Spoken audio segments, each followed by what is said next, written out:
Hello, this is Dr. Heidi Horsley, the Executive Director for the Open to Hope Foundation. And I'm here today with Dr. Darcy Harris. Darcy, tell us a little bit about what you do. Well, currently I've been working on issues related to social justice and social messages with people who are grieving. So I teach in a program of thanatology, which is a grief and death studies program up in London, Ontario, Canada. And I'm also a therapist. And this is a recurring theme I'm seeing both with my students as they're studying these issues and also in clients as they come into my office. So what kind of themes are you seeing with your students and clients? I think what I see a lot is people worrying, am I normal? Or people feeling that they have to constrict how they're actually feeling and grieving to sort of meet the standards or meet expectations of the people around them. And often that's not how they're really experiencing their grief. Wow, that's so interesting. And how does social justice play into this? Well, social justice plays in because we look at how issues related to access to resources, social messages that are really built upon a society that values productivity and efficiency and materialism. And when you're facing the end of your life, or you're caring for somebody who's dying, or you're bereaved, these are issues that don't seem quite as on top as they might otherwise. You're maybe not as productive, maybe you can't concentrate, maybe you're exhausted.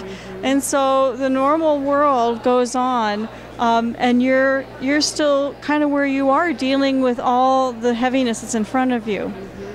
So when you work with grieving families, what kind of things are helpful for them when they're facing these issues?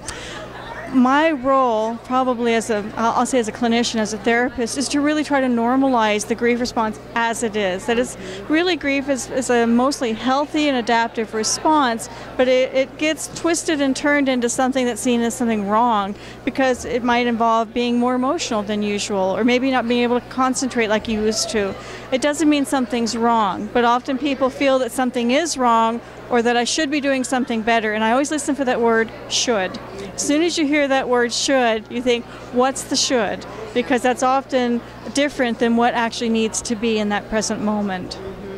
I like that. And people often should on us, right? And, tell us things that we should be doing. And sometimes we let the external voices crowd out our own internal voice, what we think is best for us. That's right. And that's where I try to advocate for people to really, this is where you are. And so I'll have especially men say, I need to stop wallowing in this. And I'll think, but it's the price you've paid for loving someone dearly. And so maybe you need this time to sort of think it through. Maybe you need this time to sort of regroup. Your world's been shattered. So why is I have to get back and stop wallowing instead of maybe what's right about what feels like it's wrong? I love this, Darcy, giving them permission to be where they are. And saying, look, this is the price that you pay for loving people. I mean, you hurt so much because you loved so much, basically. And I know you've written a couple of books. Can you give us those names and where people can find them? Amazon has all of the books, and you can also go to the publishers. One of the books that I wrote that talks about grief with all different types of loss and not just death-related losses, because those are losses that often are not validated because they're not seen as a death loss, but the loss of relationships or the loss of your homeland, those kinds of losses. That book was Counting Our Losses, and that was put out by Routledge.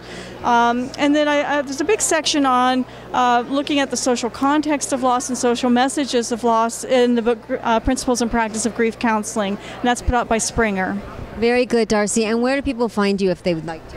Oh, I work at King's University College in London, Ontario, Canada, and you can look me up, Darcy Harris at King's, or my email address is darcy.harris.uwo.ca. Wonderful. Thank you, Darcy, for all you do for people to help them find hope after loss. And this is Dr. Heidi Horsley for the Open to Hope Foundation.